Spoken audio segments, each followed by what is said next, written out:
Today I want to talk about growing tamarind for collecting leaves, because I like to eat tamarind leaves to make salad and soup in my different dishes. I have been trying tamarind for quite a few years, but I found that the tamarind plants don't survive the winter. It doesn't matter how hard I try. So this year, what I found is that I could actually grow tamarind like a microgreen style, but let it grow, and then it's going to die in winter. So what I did was I used the 14-inch pot, and then I put the tamarind seeds in here. So they start to grow. The tamarind that I bought is from actually Mexican grocery store. These are ripe tamarind. I collect the seeds out of these pots, and then I soak them in water a night or two. I think you can even soak maybe 3 nights, but no more than 3 nights. When it starts to break the hard coat of the seeds, that you can put them in the pot. So this pot has about 30 or so plants in here. I actually grow about 4 plants, four pots. So I have about 150 or almost 200 plants. So I could actually collect little young leaves to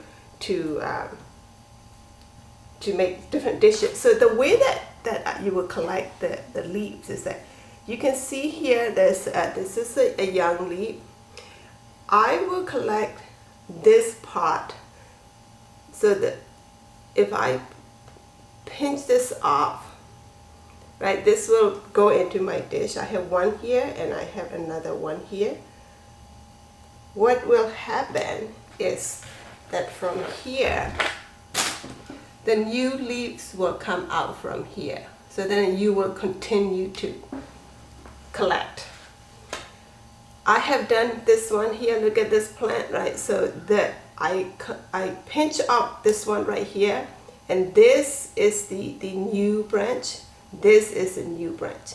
So the new branch even already is ready to be pinched. If I pinch this one, what will happen is the new ones will grow from here. So actually I have collected quite a bit from this pot already, and I'm able to use this in my cooking. So some people would like to collect a little mature leaf like this. That is okay, you can do that too.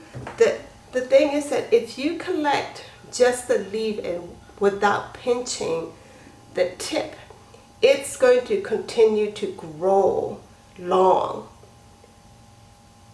But if you pinch off the tip, it's going to branch off. So you will have more to harvest.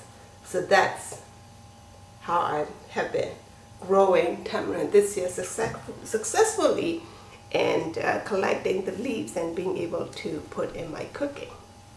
To grow the tamarind plants in a pot, the very first thing you have to do is to soak the seeds in the lukewarm water.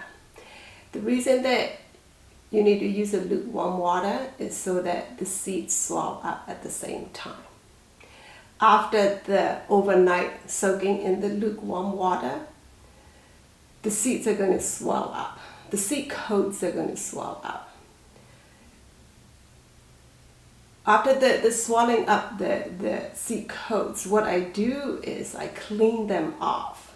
The reason I clean them off is to minimize the mold.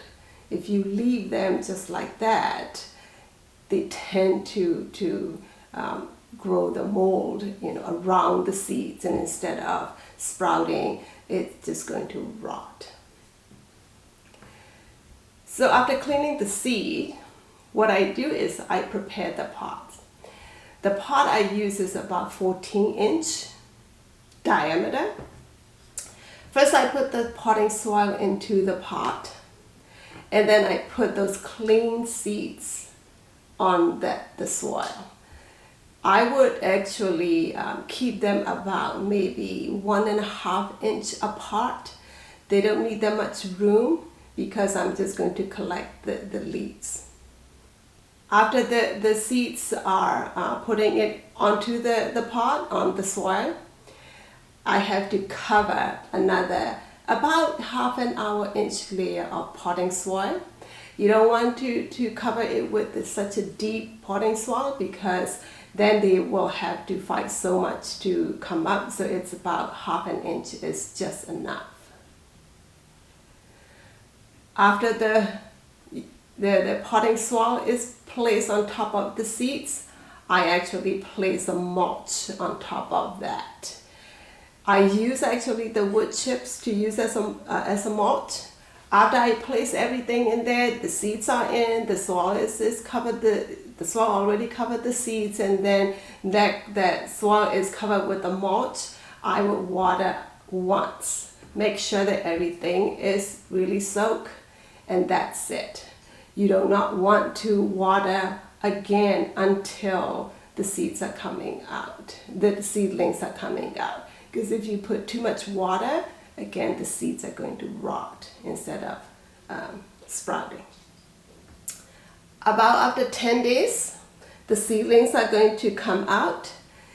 Even at that point, they don't need a lot of water. You just need to water maybe once in every 3 days or so. You don't need to water too much. They are fine because they are actually originated in the very dry parts of the world.